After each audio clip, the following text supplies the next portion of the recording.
नमस्कार, एनडीटीवी की इस विशेष प्रस्तुति में आपका स्वागत है। मैं हूं संकेत उपाध्याय। एक विश्वविद्यालय है इस देश में जो अक्सर सुर्खियों में आ जाता है बहुत प्रसिद्ध, अपनी शिक्षा के स्तर के लिए भी मशहूर है, लेकिन विवाद के लिए और ज्यादा चर्चा में आता है। देश दुनिया में मशहूर जवाहरलाल नेहरू विश्वविद्यालय।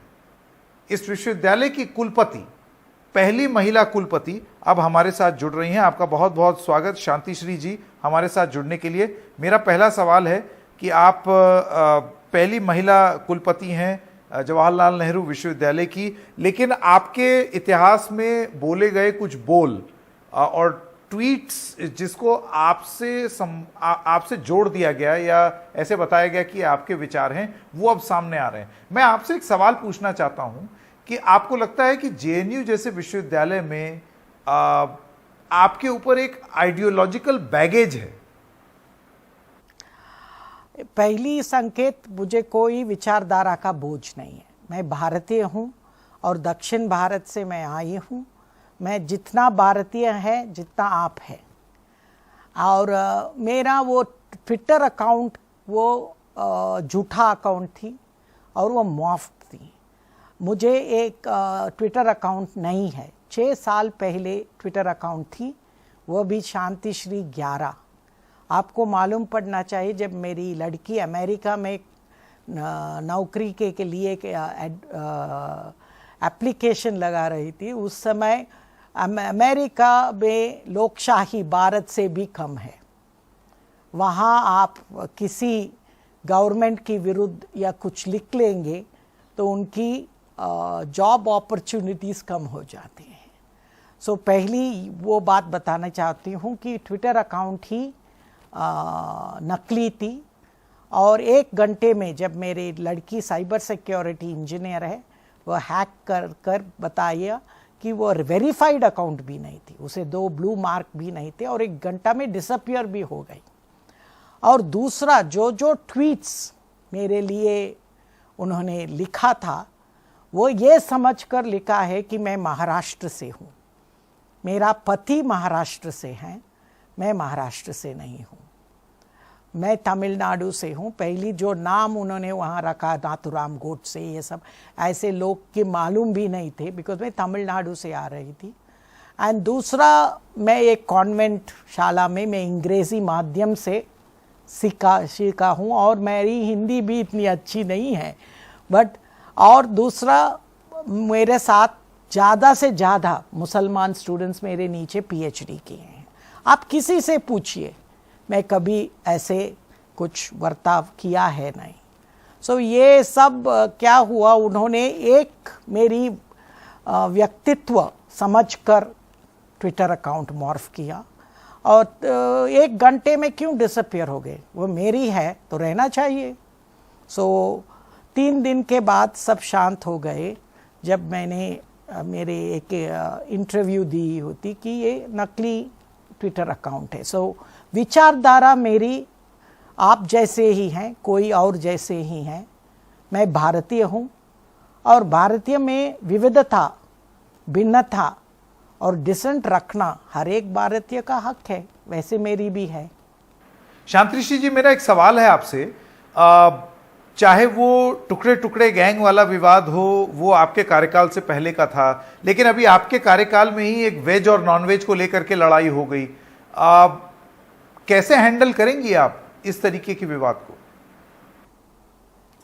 एक है, मैं सबसे विनती करूंगी कि जेएनयू दूसरी यूनिवर्सिटी से जैसे राष्ट्रवाद है। आप देखिए, 3 मिनिस्टर दिए हैं, 60% सिविल सर्विस की जो सिविल सर्वेंट्स है वह सब जेएनयू से हैं, और प्राध्यापक भी जेएनयू से हैं, आपके जर्नलिस्ट भी बहुत जेएनयू से हैं। सो हम सब राष्ट्रवाद है, इसीलिए राष्ट्र की सेवा भी कर रहे हैं। सो ये क्या है, 5 या 10 गुना पागल की लुनाटिक फ्रिंज होते हैं सब विचारधारा में, और उनसे आप इतना अटेंशन मत लीजिए। मीडिया क्या करती है कि आप बहुत हमारे ऊपर बहुत प्रेम है, इसीलिए ऐसे इंसिडेंट्स आप किए हैं। ये टुकड़े टुकड़े एक फेज थी जो जब एक इंसिडेंट हुआ, मैं मानती हूँ, बट उसके बाद आप कोई नहीं है ऐसे।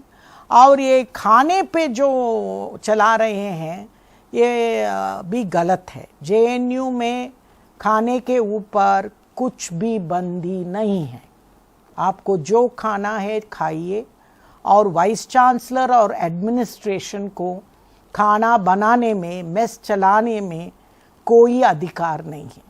हम बहुत डेमोक्रेटिक इंस्टीट्यूट विश्वविद्यालय है जहाँ स्टूडेंट्स मेस चलाते हैं। जो हॉस्टल का स्टूडेंट्स है उनका एक मेस कमेटी है, मेस सेक्रेटरी है, वो लोग तय करते हैं क्या खाने के बनाना चाहिए, क्या नहीं बनाना चाहिए।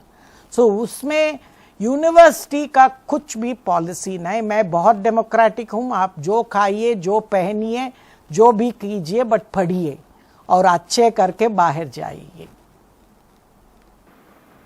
नहीं, मैं ये सवाल इसलिए पूछ रहा हूं क्योंकि आपको नहीं लगता है कि ये जिम्मेदारी अब आपकी हो जाती है कि कम से कम आप इतना तो सुनिश्चित करें कि आपके विश्वविद्यालय में लोगों को इस बात की आजादी हो कि वो क्या खा सकें, कब खा सकें और कहां खा सकें।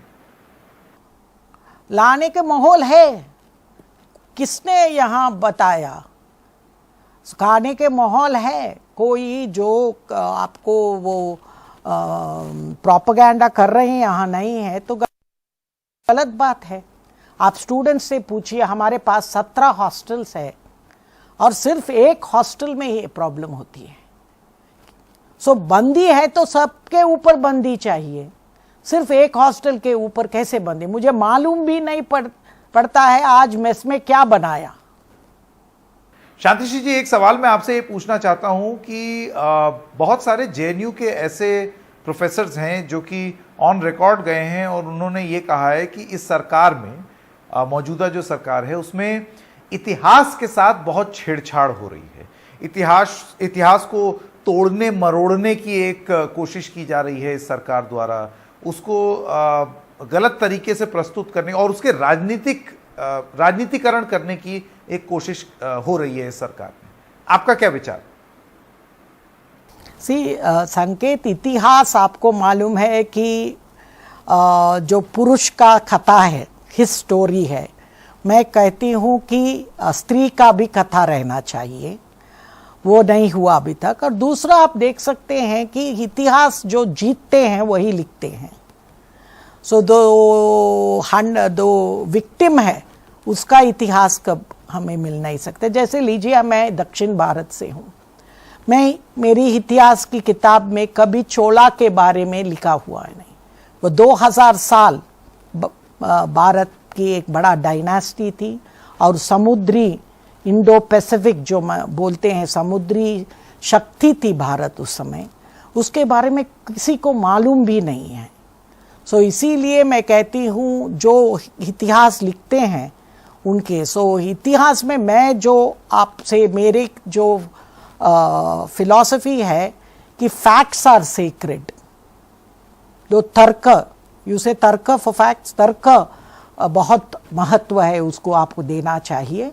इंटरप्रिटेशन, उसको जो आप समझना चाहते हैं वो अलग रख सकते हैं और समझ में आप अलग सकते हैं। यहाँ क्या हो गए हैं, इंटरप्रिटेशन सेक्रेड हो गए और जो तर्क है उसकी में बहुत कंट्रोवर्सीज हो रहे हैं। सो आपको मालूम है भारत एक संस्कृति राज्य है, सिविलाइजेशन स्टेट है। ऐसी राज्य जो एमर्जिंग पावर है उनको एक नरेटिव चाहिए, तो वो नरेटिव बनाने के लिए हमारे इतिहास से हमारा मालूम पड़ना चाहिए कि सच क्या है और झूठ का क्या है। सो इस दौरान में मतभेद हो सकते हैं, बट ये मतभेद सब आपको मालूम है राजकीय मतभेद है, ऐतिहासिक मतभेद नहीं है। एक मेरा सवाल था आपसे कि कन्हैया कुमार और उमर खालिद, ये दोनों जेएनयू के छात्र हैं, क्या आप इनको जेएनयू के गुड प्रोडक्ट्स की तरह देखती हैं? मुझे हर एक जो छात्र जेएनयू से पास हुए हमारा छात्र हैं, जैसे मिनिस्टर्स निर्मला सीतारामन, जयशंकर जैसे, ये लोग को क्या हो गया, एक एक्सट्रीम में चले गए। वो एक्सट्रीम क्या है, समाज मानती नहीं है। जब मानती नहीं है तो हमें वो बोझ भी लेना पड़ेगा। और जेएनयू में सब छात्रों को मैं यही बताती हूँ कि आपको जितना स्वातंत्र्य चाहिए विचार का, उसका जवाबदारी भी लेना सीख लीजिए। एंड आपको मालूम है उसके बाद उनके ऊपर क्या क्या हुआ है। सो जेएनयू यहाँ एकेडमिक्स के लिए है, यहाँ राजनैतिक लड़ाई लड़ने की जगह नहीं है। आपको राजनैतिक लड़ाई करना है तो जाकर चुनाव लड़ाइए। ये एक विश्वविद्यालय है एंड इस विश्वविद्यालय में पहली ज्ञान और नॉलेज की प्राइमेसी है। एंड नॉलेज में आपको मतभेद हो सकते हैं, मुझे कुछ प्रॉब्लम नहीं है उसमें। आप जहाँ से आते हैं, जब तक आप विवाद कर सकते हैं, हिंसा बिन हिंसा अहिंसक तरह, मुझे सब यहाँ अपॉर्चुनिटी है। जेएनयू एक नई सब लोगों की इच्छा है यहाँ जेएनयू आने के लिए। मुझे वो लड़की सरिता बताई, फ्रॉम नोबडी टू समबडी होने के लिए जेएनयू बहुत बहुत इम्पॉर्टेंट कैटलिस्ट है। अब मैं कुछ सवाल आपसे पूछना चाहता हूँ। ये जो अभी मौजूदा विवाद चल रहा है, चाहे वो ताजमहल हो, मथुरा हो और ज्ञानवापी, एक तर्क ये दिया जाता है कि ये सब राजनीति के तहत इन मामलों को तूल दिया जा रहा है ताकि मुख्य मुद्दों से भटकाया जा सके ध्यान, और हमेशा एक हिंदू मुस्लिम विवाद इस देश में चलता रहे। मैं आपसे जानना चाहता हूं कि क्या आपको नहीं लगता कि लगातार एक प्रयास जारी रहता है कि इतिहास को टटोलते रहें, जख्मों को कुरेदने के लिए? एक संकेत जी की इतिहास जैसे लिखा गया उससे बहुत इतिहासकार को भी मतभेद है। और जहाँ जहाँ ये है कि सच खोजना कुछ गलत बात नहीं है, बट उस पे ऊपर हिंसा कुछ नहीं, कोई कुछ नहीं बदल रहे हैं। बट हमें सच जानना चाहिए, और ये जानने के लिए ये किसी भी राज्य या राष्ट्र के लिए ये बहुत महत्वपूर्ण है।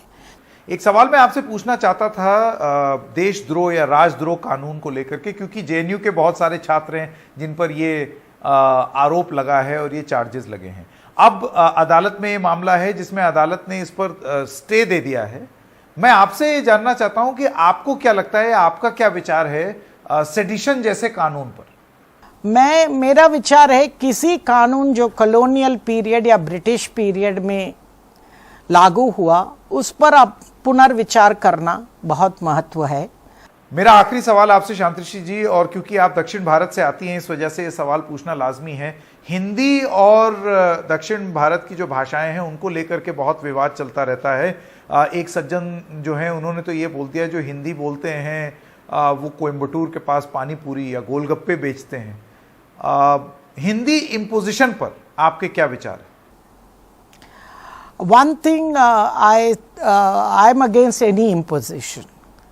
People will learn any language as long as it's useful to them. I would only tell Hindi speaking people that they should understand this is also a difficulty. Let's say my mother tongue is Telugu. When I have to speak to you in English, I think in Telugu and then translate into English. Now let's say I have to speak in Hindi. It is one more step. Think in Telugu, translate into English, and then translate it into Telugu. I mean in Hindi. And you should know that the script is also different. India is so diverse. Shantishree ji, JNU की महिला कुलपति, पहली महिला कुलपति, आपका NDTV से बात करने के लिए बहुत बहुत धन्यवाद। Yeah, Sanket, do come. You're welcome to JNU. You'll see the change. I thank you, Sanket, for this. Thank you so much.